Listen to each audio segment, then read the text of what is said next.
Hi, my name is Rebecca Thompson Hitt. I'm a marriage and family therapist working with families and around the world. And I am here with my dear friend and colleague, Sarah Bingham. Hi, Sarah. Guys, nutritionist, been around for a long time in Tampa, help people heal their bodies with food. And that's my passion. Yeah.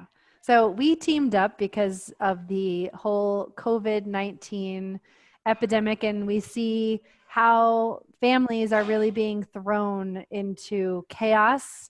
And it's also a wonderful opportunity.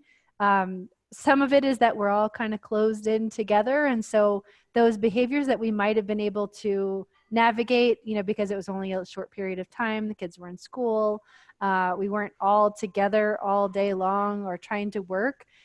In some families, the behaviors are really kind of getting big and loud. And the patterns of the ways that we have coped in the past don't work when it's all day long. And so I wanted to talk a little bit about behavior issues that you might be seeing in your kids.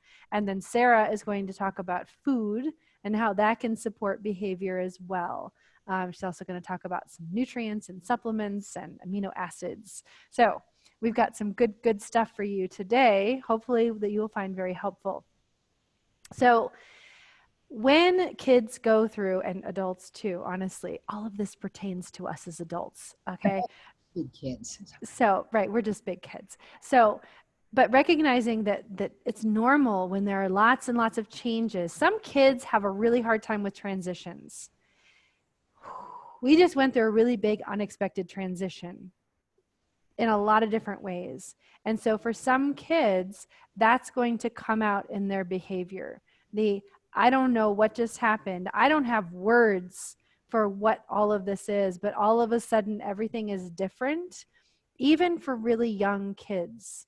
And so it's really important that we acknowledge that, and that some of the behaviors that we're going to be seeing during this time might be other behaviors that they'd had before, but it might feel like it's a lot bigger or it's happening more frequently. But again, I want you to think about, from your child's perspective, what just changed. From your child's perspective, what just happened. And I want you to go back into the sequence of what was going on, what was their life like, and then what was the first thing that changed, and then what was the second thing that changed, and what was the next thing that changed. You might want to do it for yourself first.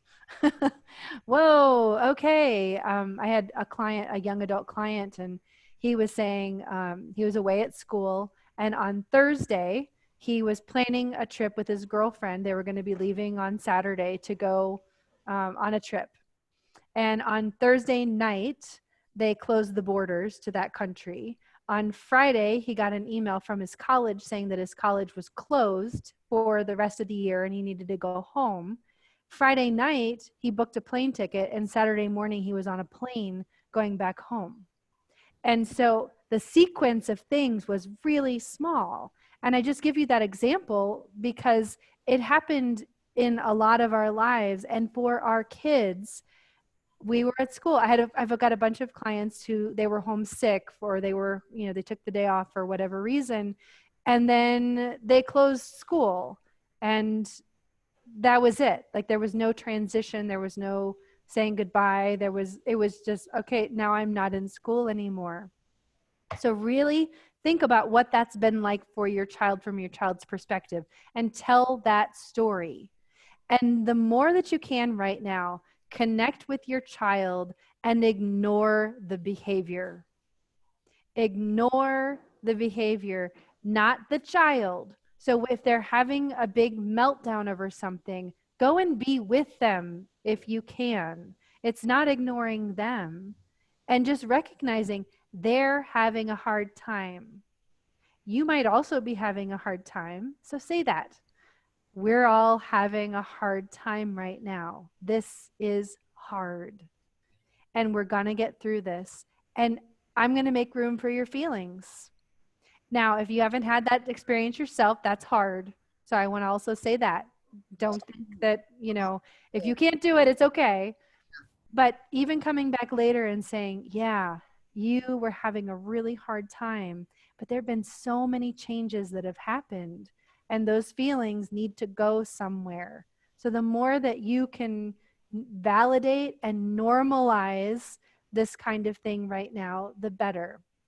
This is these are symptoms of a stressed out child, a stressed out family. Some kids do better with change than others. I've got some of my clients are like, no, I'm good. I do really well with change. I like change. I like that it's different now. And then I've got other, like, especially younger kids, but not all of them, but I've got younger clients, younger kids who are really, really having a hard time right now with the changes. And I have just as many parents who are having a hard time because of all the changes. So really recognizing that, and then recognizing we're all interacting with one another. And in some families, it's interacting a lot more than you used to. And now having to figure out how you're going to work and cook and do all of these things. It's slowing it down and taking a breath and just acknowledging it's all different and we're all figuring it out. And let's find ways that we can work together to get these things done. And I had a 14-year-old client yesterday who said, I don't mind. I mean, I see my parents are really stressed. There's a lot of stress. I get that. And she said, but we're really not having any fun together right now as a family. And so she said, I'm going to bring it up again and say, what can we all do together that's fun? And so I want to just end my part with this. What can you do that's fun? What can you do that's play? Play is also a great tool. That's where our kids express and where we can be with them and watch their themes, because it might be about sick people, it might be about hospitals, it might be about those kinds of things are going to creep into their play. So being with them in that, but then having time for fun, just having time to be together and do silly things. And the things that you normally would have been doing with your kids, ramp those up. What are the things that everybody loves, everybody enjoys? Do more of that. Sneak it in there, because our kids need that too. We all need that stress relief. Absolutely. And so many of us have been taught, when under a whole lot of stress, to just put a lid on it. Right? And that's a very common response. It's just put a lid on it. And what I love about what you're saying is, acknowledge that it's hard, and love is the first impulse is sit, hold your loved ones and say, yeah, this is hard. Acknowledge. There's no need for a lid. You don't have to be perfect, and your kid sure isn't going to be perfect. So, it's that kind of thing that I love about how Rebecca works with people. Always the base note is love. So, and acceptance. All right. So, yeah, meanwhile, you got this kid. Yeah, it's got some behavior issues, or you have a spouse with behavior issues. Kids are easier in some ways because you can control a lot more. But so under stress, obviously the behavior issues are going to be more. Duh. For sure, if you have worked with Rebecca, if you have worked out the environmental issues, the system issues around behavior, and you're just still seeing this behavior stuff, I want you to look into the family history on both sides. If you're seeing a lot of addiction, alcoholism, depression, anxiety, stuff like that, then, and I see this all the time, with my clients, if you've got a history of that, well, so does your child. And it means that your child, there's two kinds of people in this world. There's people that come from an addictive background and people that come from a non-addictive background. So my non-addictive background, I could just say, I'm not eating sugar anymore, and I could will myself into that. People who come biochemically, and what I'm talking about is biochemistry. If you chose the wrong parents, no, I'm sorry, but if you ended up with a family heritage of it's a biochemical heritage, and we've proven this. This isn't just me, dreaming this up. We know that there are people who biochemically are more prone to anxiety and depression, and usually a lot. Addiction goes with that, and it can be addiction to sugar, it can be addiction to alcohol, it can be addiction to pretty much anything. It can be OCD behavior. These are all symbols of a biochemical imbalance. This is biochemistry. And so I just got frustrated with this, watching people whose mental health is really messed up because they shame themselves and feel like, what's wrong with me? Why can't I just stop? Why can't I just use my mind, and just make this go away? And I was like, no, you can't, because your biochemistry is out of whack. So I have studied, amino acids, and there are certain amino acids. Here are some, let me know if this rings true. If you're low, if your body is not metabolizing tryptophan very well, then you're not producing serotonin. And serotonin is kind of like your sunshine nutrient. It creates positive outlook, it creates flexibility, emotional self-confidence, a sense of humor. It's what Rebecca was talking about. Yeah, we can be rigid, but we don't have to be OCD. And when you're OCD, that's a sign that, oh, oops, you don't have enough tryptophan running around in your body. You're not processing it right. If you're obsessive, if you worry all the time, if you have low self-esteem, if you have panic attacks, if you can't go to sleep at night, if you're a night owl, these are all classic symptoms of a body that's not metabolizing tryptophan. So when a client comes to me with this, we supplement with tryptophan. And the beauty is, it's part of amino acids. This is a natural substance. And the other beauty is that it only takes, people are different, but 3, 6 months, maybe even a year, depending on the person. And then all of a sudden the brain reboots and you just don't need it anymore unless there's another, until and when there's another huge stress. Because you come from a neurologically, that's your weak suit in your body. Not all of us have a neurologically weak suit. We have, weak suits of your gut's not great, your muscles aren't great, your bones aren't great, whatever it is. We all have our biochemical weak suits. So if you know that, that's great. And if you're craving sugar and you just cannot get off it, glutamine is an amino acid that I use, and it's phenomenal. There's many other amino acids. One of the biggest ones for anxiety is GABA, G-A-B-A. That is a neurotransmitter that helps create the neurotransmitter for calmness, relaxation. It's your chill pill.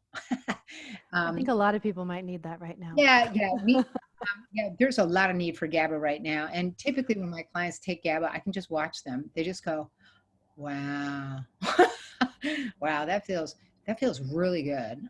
Yeah, I really like that. That's really nice.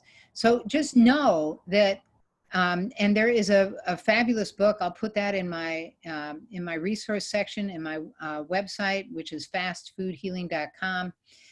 If you get on and join my PhD club, which stands for Prioritize Health Daily, I'll have a resource. My teacher has been Julia Ross, who's a psychotherapist from out in the San Francisco area, and she's done this for decades. And I have worked with clients with this, and it's just phenomenal work. And it's a release. It sets you free. You don't, and your child does not, an irritable child is an unhealthy child. And that's really it. That's how I look at it. A child that doesn't want to eat doesn't feel good. There's something wrong with their gut. So when you have children that are not behaving well, they either have too many toxins in their body, they are deficient in stuff. They can, on Rebecca's side, be in a system that is just not healthy psychologically. But these are the reasons. And you just don't have to live with it. You just don't. So here are some, those are some of the things. And many of our children are nutritionally deficient, so that's why I focus on food a lot. But there's a lot of nutritional stuff you can do. The omega-3s are very important for a calm, well-functioning brain, all kinds of stuff. So more than anything, I just wanted to let you know it's not your fault. It has to do with really looking at and pursuing getting your child healthier. And it can be absolutely profound. So we'll leave you with this. Do you have any final thoughts, Rebecca, for these folks? Yeah, I was just also thinking about, if the whole family takes on this journey, or if mom or dad or whoever is partner, whoever is leading the way for the family, if they also do it, what I keep hearing is that the parents recognize that they weren't feeling well. And so, It's always the case. The apple doesn't fall far from the tree. And so, oh, gee, I was just talking to a client. Uh, she just lost a baby. She's having a really hard time recovering. I said, do you come from a family where anxiety and depression are, part of the gig? And she goes, my father, I'm just my father's kid. And exactly. And so this is what I see over and over again. So her father struggled. Well, guess what? She's going to struggle. And so it's not that she's not using her will to get over it. It's that biochemically she's set up that under stress, it's going to be very, very difficult for her to climb out of that without a helping hand. So right. I'll be helping her with aminos. So Yeah. And there's nothing wrong with getting help. no, And, and actually it can be so much better. And we're not set. We may be set up in some ways to have these predispositions and all of that, but that doesn't mean that that is the way that it has to be, or that there's no way to shift it. So I think it's also really important for us to recognize that too. We're not stuck with it. no, ma'am. And yep, it's just part of your journey, and you can pursue it and get through it and heal yourself. So yay, and heal your child. So That's right. That's right. all right. Thank you, Rebecca. And stay tuned for our third part of this series, which will be dealing with the actual opportunity of this ridiculous situation we're all in. That's Ciao. right. Yes. Ciao.